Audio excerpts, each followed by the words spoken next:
कम break और ज्यादा खबरों के साथ देखिए ANB news in channel number पर।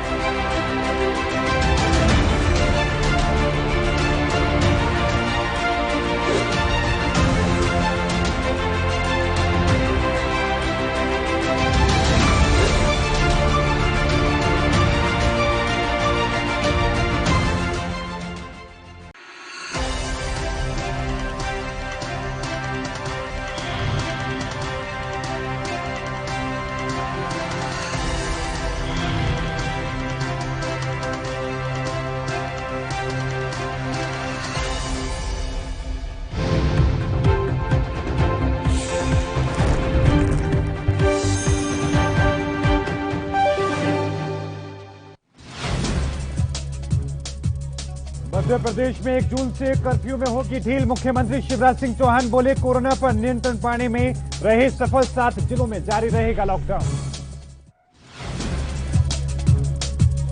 छत्तीसगढ़ के मुख्यमंत्री भूपेश बघेल ने लगवाई वैक्सीन की दूसरी डोज। मुख्यमंत्री ने जनता से की वैक्सीन लगवाने की अपील।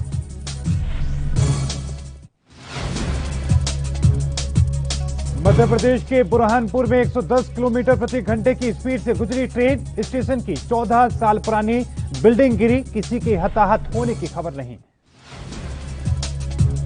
मध्य प्रदेश के शिवपुरी में स्वच्छता अभियान में भ्रष्टाचार की गंदगी। ब्लॉक कोऑर्डिनेटर ने डकारे करोड़ों रुपए, अन्य खातों में भेज दी। 837 लोगों के खातों की राशि।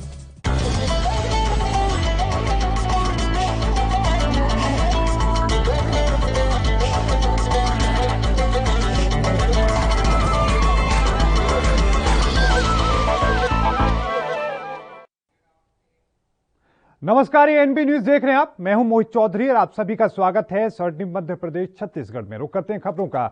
मुख्यमंत्री भूपेश बघेल ने देश के प्रथम प्रधानमंत्री भारत रत्न पंडित जवाहरलाल नेहरू की पुण्यतिथि पर उन्हें याद करते हुए नमन किया। बघेल ने आज अपने निवास कार्यालय में पूर्व प्रधानमंत्री पंडित जवाहरलाल नेहरू के चित्र पर माल्यार्पण कर उन्हें विनम्र श्रद्धांजलि अर्पित की। मुख्यमंत्री ने इस अवसर पर कहा कि पंडित नेहरू भारत भूमि के अनमोल रत्न थे, जिन्होंने देश की स्वाधीनता से लेकर इसके नवनिर्माण में महत्वपूर्ण भूमिका निभाई। पंडित नेहरू जन जन के प्रिय नेता रहे हैं। आज भी भारतवासियों के दिल दिमाग में उनके व्यक्तित्व और उनके जो तमाम काम हैं, उनकी छाप अभी भी अंकित है। मुख्यमंत्री ने कहा कि पंडित नेहरू ने देश के विकास के लिए लोकतंत्र को अपना मूल मंत्र बनाया और साथ में भारत को एक मजबूत आधार भी दिया। मध्य प्रदेश के मुख्यमंत्री शिवराज सिंह चौहान प्रदेश में कोरोना कर्फ्यू से राहत देते हुए 1 जून से कर्फ्यू में ढील देने का फैसला ले चुके हैं। हालांकि उन्होंने बड़े आयोजनों से परहेज करने की अपील करते हुए कहा कि इससे एक बार फिर से स्थिति बिगड़ सकती है।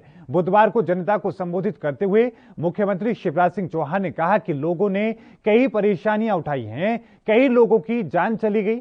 ऐसे में वो नहीं चाहते कि कैसी हालात एक बार फिर से दोबारा से प्रदेश में बने। हालांकि 1 जून से कर्फ्यू खुलने का इंतजार कर रहे इंदौर के साथ भोपाल वासियों के लिए बुरी खबर है। इन दोनों जिलों में 1 जून से कर्फ्यू नहीं खुलेगा। मुख्यमंत्री शिवराज सिंह चौहान ने प्रदेश की जनता को संबोधित करते हुए इसका ऐलान किया है। मुख्यमंत्री शिवराज सिंह चौहान ने कहा कि पूरी शक्ति के साथ इस बात की कोशिश कर रहे हैं कि 1 जून से मध्य प्रदेश में जनजीवन सामान्य बनाने की प्रक्रिया शुरू कर दी जाए। लेकिन आंकड़े बताते हैं कि मध्य प्रदेश के 7 जिले लॉकडाउन में ही रहेंगे और बाकी के 45 जिलों में कर्फ्यू में ढील दी जाएगी।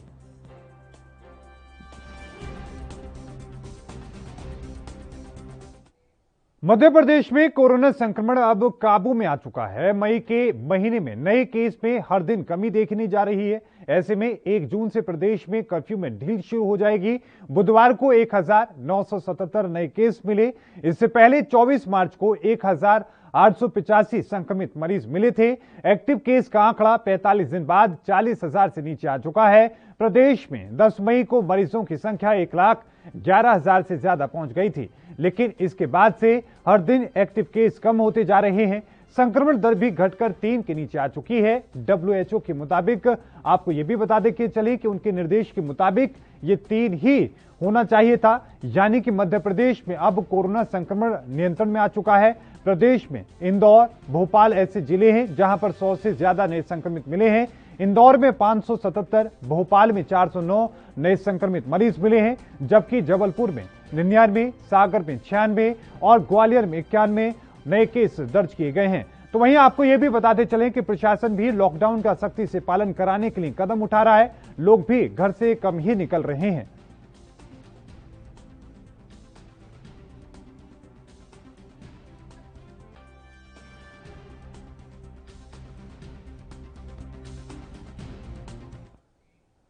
और इस खबर पर और ज्यादा जानकारी के साथ हमारे संवाददाता गणेश तिवारी हमारे साथ इंदौर से जुड़ चुके हैं। और ज्यादा जानकारी के साथ गणेश तिवारी, इंदौर और भोपाल की हम बात करें, और भी कई जिले ऐसे हैं जहां पर अभी सख्ती लगातार बरकरार रहेगी। क्या कुछ अपडेट फिलहाल इंदौर को लेकर है, कितने आंकड़े आ रहे हैं और कब इंदौर को भी लॉकडाउन में राहत मिलने के आसार नजर आ सकते हैं?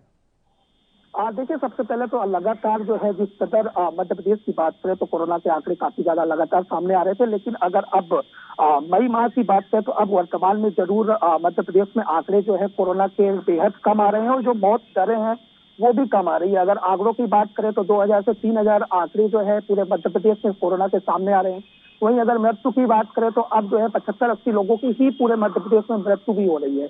साथ ही अगर जो पॉजिटिव रेट की बात करें तो वो 2 से 3% पूरे मध्य प्रदेश में कोरोना का आंकड़ा जो है आ चुका है। और रिकवरी रेट की बात करें तो 90% से ज्यादा जो है रिकवरी रेट भी पहुंच चुका है। तो जहां मुख्यमंत्री ने साफ दिशा निर्देश दिए थे कि जिन जिलों में 5% से कम आंकड़े जो है कोरोना के आएंगे वहां पर अनलॉक की प्रक्रिया शुरू की जाएगी। लेकिन अगर इंदौर, भोपाल, ग्वालियर इन क्षेत्रों की बात करें तो यहाँ पर चूंकि लगातार जो है कोरोना के आंकड़े काफी ज्यादा अभी आ रहे हैं और 5% से कम यहाँ पर नहीं हुए। तो अगर इंदौर की बात करें, भोपाल की बात करें, रीवा की बात करें या फिर सीधी की बात करें तो यहाँ पर जरूर अभी जो लोगों को एक इंतजार था कि उन्हें कहीं ना कहीं अब कुछ चीजों में राहत मिलेगी और अनलॉक की प्रक्रिया उन्हें भी देखने को मिलेगी। लेकिन यहाँ के लोगों को जरूर अनलॉक की प्रक्रिया अभी अनलॉक नहीं होगा। लेकिन अन्य जिलों की बात करें, मध्य प्रदेश के करीब 43 से 45 जिलों की बात करें तो वहां पर जरूर अब अनलॉक की प्रक्रिया चालू हो रही है और धीरे धीरे मुख्यमंत्री ने गणेश तिवारी, अगर हम देखें कि सख्ती तो की जा रही है, सख्ती की जा रही है, हम तस्वीरें भी देख पा रहे हैं, लेकिन लोग क्या मान रहे हैं, सख्ती का पालन कर रहे हैं, वो सहयोग कर रहे हैं प्रशासन का? देखिए, कई अगर जगह बात करें तो निश्चित तौर पर प्रशासन की तरफ से लगातार सख्ती भी बढ़ती जा रही है, लेकिन लोग जो है काफी कुछ लोग बेवजह घूमते भी नजर आते हैं और इस तमाम लॉकडाउन का उल्लंघन करते भी नजर आए, जिन्हें कई जगह ऐसा भी हुआ कि उन्हें अस्थायी जेल भी भेजा गया, तमाम तरह की चालानी कार्रवाई भी की गई। लेकिन हालांकि अगर बात करें तो लोगों का कहीं ना कहीं जागरूकता जो है प्रशासन की तरफ से और सरकार की तरफ से जो जागरूकता अभियान चलाया गया कोरोना को लेकर और इन गाइडलाइंस का पालन को लेकर, तो लोगों ने भी कहीं ना कहीं हालांकि पालन किया है। लेकिन कई जगह ऐसी खबरें भी आई जहां पर प्रशासन से भी उनकी नोकझोंक हुई है, वो तस्वीरें भी हमने देखी, उसको लेकर चर्चा भी हुई। बहुत बहुत धन्यवाद गणेश तिवारी तमाम जानकारी को साझा करने के लिए। तो हमारे संवाददाता हमारे साथ जुड़े, उन्होंने तमाम जानकारी साझा की है। और इस बीच रुकेंगे एक छोटे से ब्रेक लें, ब्रेक के उस पार भी खबरों का सिलसिला लगातार जारी है।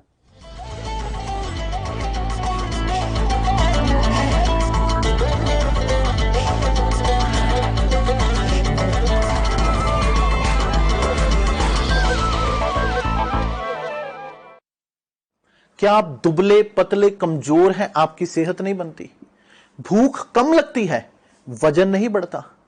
दरअसल मेन बात खाना पीना खाना नहीं है, मेन बात है खाया पिया लगना। और अगर खाया पिया लगेगा ही नहीं तो सेहत बनेगी कैसे? इसलिए हमारी संस्था सन्यासी आयुर्वेदा ने एक ऐसी दवा बनाई है जो कि आपके पाचन तंत्र को, आपके लीवर सिस्टम को ठीक करने का काम करती है, ताकि आप जो भी खाएं उसका पूरे का पूरा निचोड़ आपके शरीर को लगे, आपकी भूख बढ़े, खाया पिया सही से लगे, नया खून बने, हड्डियों में जान आए, वजन बढ़े, ताकत बढ़े, चेहरे पर नूर आए और आप मोटे तगड़े खूबसूरत पर्सनैलिटी के मालिक बन जाएं। यह दवा पूरी तरह से आयुर्वेदिक होती है। इसका शरीर पर कोई भी साइड इफेक्ट, कोई भी नुकसान या दुष्प्रभाव नहीं होता। लड़के लड़कियां दोनों इसका इस्तेमाल कर सकते हैं और पहले 15 दिन के अंदर ही आपको इसका असर महसूस हो जाएगा। सिर्फ 650 रुपए की पूरे 1 महीने की दवा होती है और आप इसे घर बैठे 01145454545 पर फोन करके दवा मंगवा सकते हैं।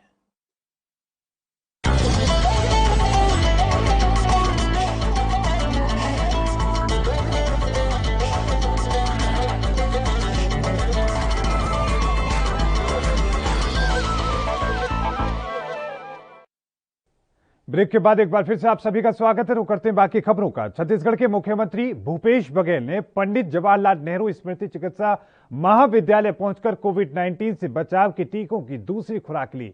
उन्होंने टीका लगवाने के बाद डॉक्टरों से टीकाकरण के बाद रखी जाने वाली तमाम सावधानियों की जानकारी भी ली। मुख्यमंत्री ने प्रदेशवासियों से टीका लगवाने और कोविड एप्रोप्रिएंट बिहेवियर का पालन करने की अपील की। मुख्यमंत्री बघेल ने इस अवसर पर प्रदेशवासियों से अपील की है कि वे कोरोना से बचाव के लिए अपनी बारी आने पर टीका जरूर लगवाएं। जिन लोगों ने टीके की पहली डोज लगवा ली है वो निर्धारित समय में दूसरी डोज जरूर लगवा लें, क्योंकि टीका एक कोरोना से बचाव का एकमात्र कारगर उपाय है। टीका लगवाने के बाद भी सभी लोग कोविड एप्रोप्रिएंट बिहेवियर का पालन जरूर करें, मास्क लगाएं, समय समय पर हाथ की सफाई करें और फिजिकल डिस्टेंसिंग बनाए रखें, भीड़ भाड़ में जाने से बचें। मुख्यमंत्री ने कहा कि सभी के सहयोग और उन तमाम लोगों के परिश्रम से छत्तीसगढ़ में कोरोना की दूसरी लहर को नियंत्रण में करने में काफी हद तक सफलता हाथ लगी है। आज वैक्सीन का दूसरा डोज मैंने लिया और सभी से अपील है कि जिन्होंने पहले डोज ले लिया है वो दूसरा डोज अवश्य लें।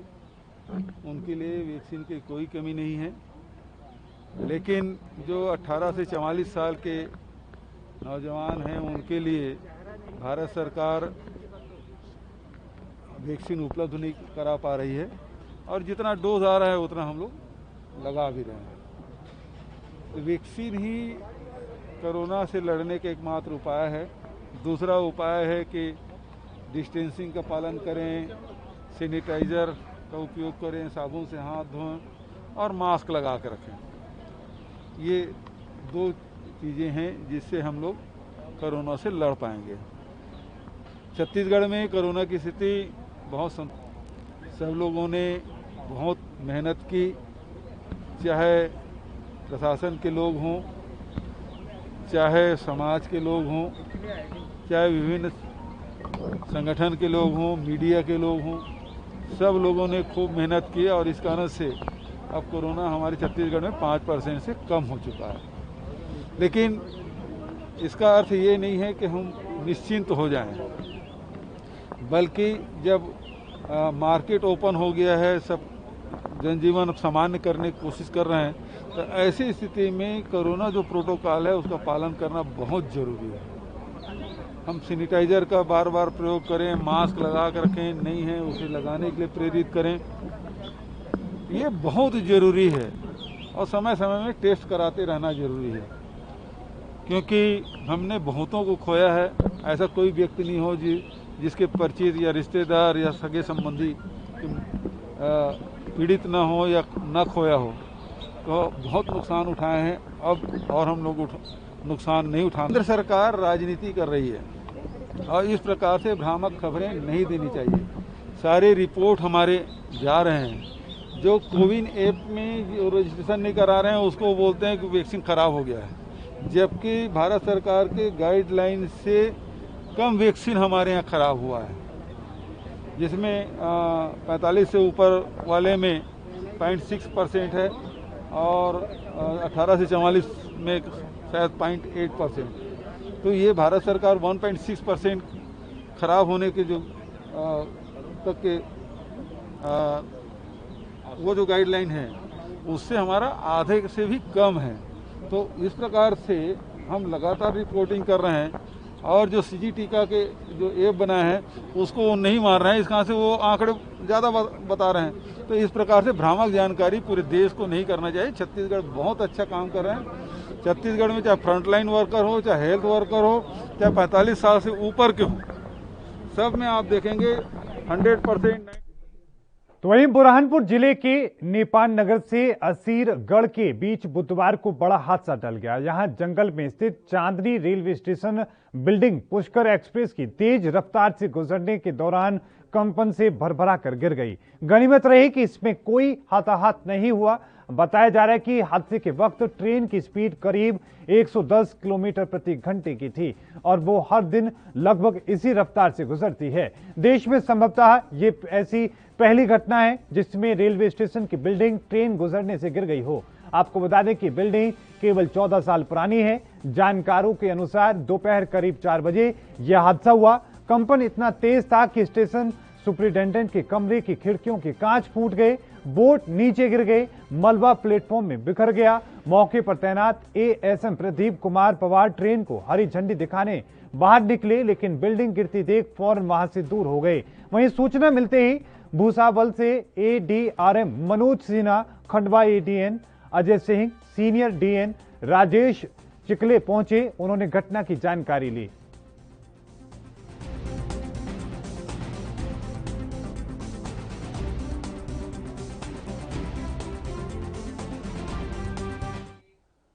और इस बीच रुकेंगे एक और छोटे से ब्रेक लिए। ब्रेक के उस पार भी खबरों का सिलसिला लगातार जारी है।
ब्रेक के बाद एक बार फिर से आपका स्वागत है। रुक करते हैं बाकी खबरों का। मध्य प्रदेश में चल रही सियासी उठापटक के बीच पूर्व मुख्यमंत्री कमलनाथ पर दर्ज हुई एफआईआर के बाद 2 दिन पहले कांग्रेसियों ने धरना दिया, जिसके बाद बीजेपी युवा मोर्चा के कार्यकर्ताओं ने कमलनाथ का पुतला जला दिया। वहीं कमलनाथ पर एफआईआर दर्ज करने के खिलाफ उज्जैन में कांग्रेस कार्यकर्ताओं ने मुख्यमंत्री शिवराज सिंह का पुतला भी दहन किया, जहां सिंधी कॉलोनी, गोपाल मंदिर समेत अन्य जगह पर पुलिस प्रशासन की मौजूदगी में कांग्रेसी कार्यकर्ताओं ने मुख्यमंत्री शिवराज सिंह चौहान का पुतला फूंका। इस बीच पुलिस और युवा कांग्रेस के कार्यकर्ताओं के बीच पुतले को लेकर जमकर खींचतान हुई। आपको बता दें कि पूर्व मुख्यमंत्री कमलनाथ पर एफआईआर दर्ज करने का मामला लगातार तूल पकड़ता जा रहा है। वहीं मामले पर पुलिस अधिकारियों का कहना है कि सभी पर महामारी एक्ट में मामला दर्ज किया जाएगा। देखिए, इनकी मांग जो अस्थायी कर्मचारी हैं, इनका ये कहना है कि इनको संविदा में लिया जाए, स्थायी लिया जाए, राज्य शासन के द्वारा निर्णय लिया जाना है। लेकिन फिर भी मैं कहूँगा कि अभी ये समय जो है किसी तरीके के धरना प्रदर्शन या संघर्ष का नहीं है। अभी हम लोग भले ही पॉजिटिविटी हमारी कम हुई है, केसेस कम हुए हैं, लेकिन अभी भी खतरा बहुत बना हुआ है, खतरा भी टला नहीं है। अभी सबको एक टीम के रूप में एक दिशा।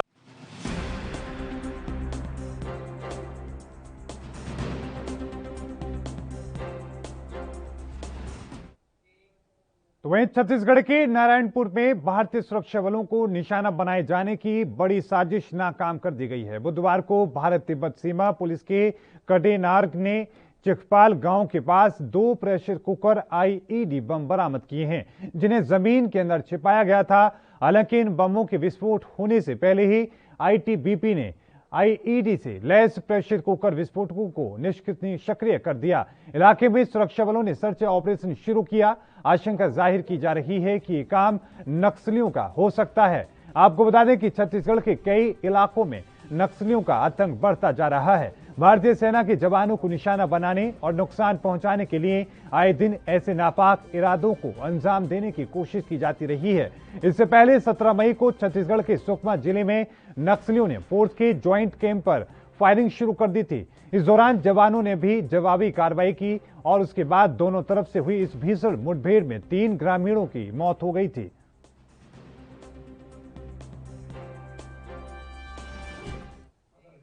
छत्तीसगढ़ में बुधवार को कोविड-19 के 2,829 नए मामले आने से संक्रमितों की संख्या 9,59,544 हो गई। छत्तीसगढ़ में बुधवार को 997 लोगों को कोरोना संक्रमण मुक्त से बाद में अस्पतालों से छुट्टी दे दी गई। वहीं 4100 लोगों ने होम आइसोलेशन का अपना पूरा समय पूरा कर लिया है। पिछले 24 घंटे में कोरोना वायरस से संक्रमित 56 और मरीजों की मौत भी हो गई है। राज्य के स्वास्थ्य विभाग के अधिकारियों ने बताया कि रायपुर जिले के 102, दुर्ग से 62 और साथ में राजनांदगांव से 32, बालोद से 92, बेमतरा से 26, कुबीरधाम से 48 मामले सामने आए। दंतेवाड़ा से 54, सुकमा से 28, कांकेर से 38, नारायणपुर से 13, बीजापुर से 24 और बाकी मामले अन्य जिलों से सामने आए। उन्होंने बताया कि छत्तीसगढ़ में कुल 8,93,285 मरीज इलाज के बाद संक्रमण मुक्त हुए, जबकि 53,480 मरीजों का इलाज चल रहा है। संक्रमण से अब तक 12,779 लोगों की मौत हुई। राज्य के रायपुर जिले में सबसे ज्यादा 1,55,405 लोगों में कोरोना वायरस संक्रमण की अब तक पुष्टि हो चुकी है। आपको बता दें कि जिले में कोरोना वायरस संक्रमित 3,082 लोगों की मौत भी अब तक हो चुकी है।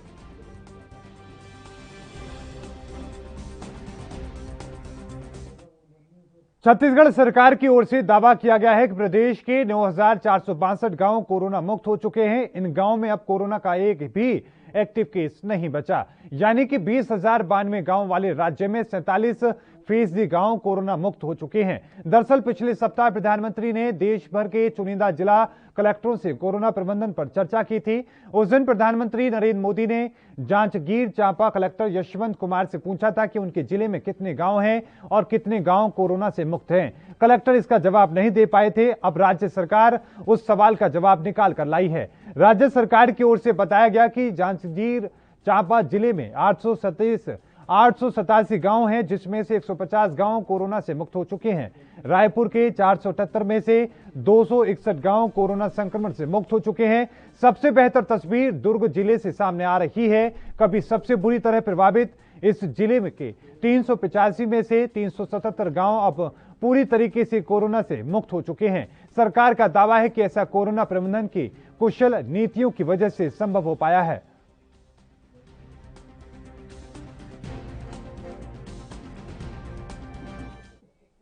मध्य प्रदेश के उज्जैन में बीते 2 दिनों से अनिश्चितकालीन हड़ताल पर बैठे अस्थायी स्वास्थ्य कर्मियों ने आज भीख मांगकर अनोखा प्रदर्शन किया। इस प्रदर्शन में न सिर्फ पुरुष स्वास्थ्य कर्मी बल्कि बड़ी संख्या में महिला कर्मी भी शामिल हुए। स्वास्थ्य कर्मियों ने भीषण उमस और गर्मी के बाद भी पीपीई किट पहनकर भीख मांगी और प्रदर्शन किया। इस दौरान सड़क से गुजरने वाली कार और बाइक सवार से हड़ताली कर्मचारियों ने भीख मांगी और अपनी मांगों को लेकर प्रदर्शन किया। देखिए, इनकी मांग जो अस्थायी कर्मचारी हैं, इनका ये कहना है कि इनको संविदा में लिया जाए, स्थायी लिया जाए। राज्य शासन के द्वारा निर्णय लिया जाना है, लेकिन फिर भी मैं कहूँगा कि अभी ये समय जो है किसी तरीके के धरना प्रदर्शन या संघर्ष का नहीं है। अभी हम लोग भले ही पॉजिटिविटी हमारी कम हुई है, केसेस कम हुए हैं, लेकिन अभी भी खतरा बहुत बना हुआ है, खतरा भी टला नहीं है। अभी सबको एक टीम के रूप में एक दिशा में प्रयास करने की आवश्यकता है। एक बार जब हम लोग अपने केसेस जो है जीरो कर देते हैं, तब फिर इन सब मुद्दों पे बैठकर बात करें। संबंध में जब भी कोई जो भर्ती के नियम होते हैं, उसमें किसी के पास भी स्वीकार या अस्वीकार करने का जो है वो होता है, निर्णय होता है। इसको इस तरीके से नहीं देखा जाना चाहिए। जिस समय कभी कभी होता है कि बहुत ज़्यादा स्टाफ की जरूरत पड़ती है, कभी कभी कम स्टाफ की जरूरत पड़ती है, ये नीतिगत निर्णय है जो राज्य शासन के द्वारा लिया जाएगा। इनकी मांग को निश्चित रूप से राज्य शासन तक हम लोग पहुँचाएंगे। ये अच्छा उनका सुझाव है। हम भी इस दिशा में मैं प्रशासन से बात करूंगा कि वो योग्य तरीके से, माननीय मुख्यमंत्री जी ने वैसे वार्ड्स निकालने कहा है। नर्सिंग स्टाफ, पैरामेडिकल की भर्ती हुई है, क्रमशः इनकी भर्ती भी होती जाएगी। देखिए, एक बात है कि उनको भी ज़रूरत थी, इसलिए काम करना है। कोई किसी को ज़बरदस्ती थोड़ी लगाता है।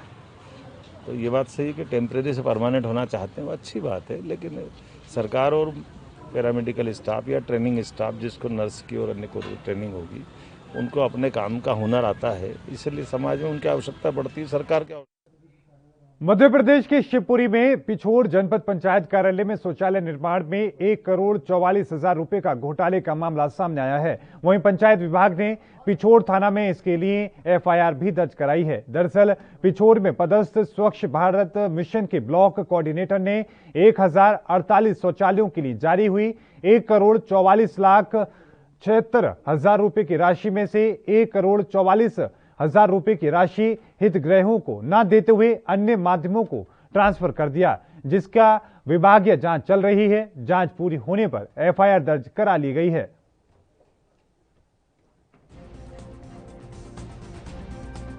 तो एक 4 स्तरीय दल बनाया, जिसमें मैं खंड पंचायत अधिकारी, मनरेगा के एपीओ नंदकिशोर शर्मा और सहायक लेखा अधिकारी वीणा मजेजी और ब्लॉक कोऑर्डिनेटर जो प्रधानमंत्री आवास योजना के थे सोनपाल यादव, हम 4 लोगों की कमेटी बना के हमें ये जांच सौंपी। हमने सारे प्रकरण को शुरू से लेके जब से वो पदस्थ था इस प्रकरण को देखना शुरू किया, क्योंकि पूरा जो प्रकरण था वो सब ऑनलाइन प्रक्रिया में दर्ज है, ऑनलाइन दर्ज है। तो हमने कंप्यूटर से ही ऑनलाइन के माध्यम से उसको जब देखना शुरू किया तो हमें बहुत सारी विसंगति उसमें मिलना शुरू हो गई और हमको करीबन 10-15 दिन उसको पूरी जांच में लगा।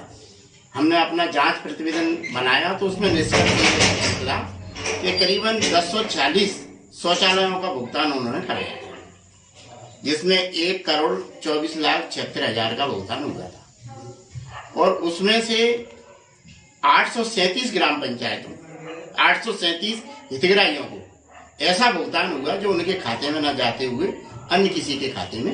व्यक्ति को इन्हें आरोपी बनाया, अभी एक व्यक्ति को आरोपी बनाया, रामनिवास राजपूत को। तो क्या लग रहा है इसमें अभी? और अब ये तो विवेचना का विषय है, आगे जैसा भी होगा। इसमें लगभग कितनी संख्या बताई जा रही है शौचालयों की? अब इसमें इनके द्वारा ये बताया गया है कि कुल 46 ग्राम पंचायतों की 1,048 शौचालय हैं और प्रति शौचालय 12,000 रुपए के हिसाब से मानदेय है। हितग्राहियों के खाते में पैसा नहीं, पैसा हितग्राहियों के खाते में नहीं पहुंचा है और शौचालय बना भी नहीं।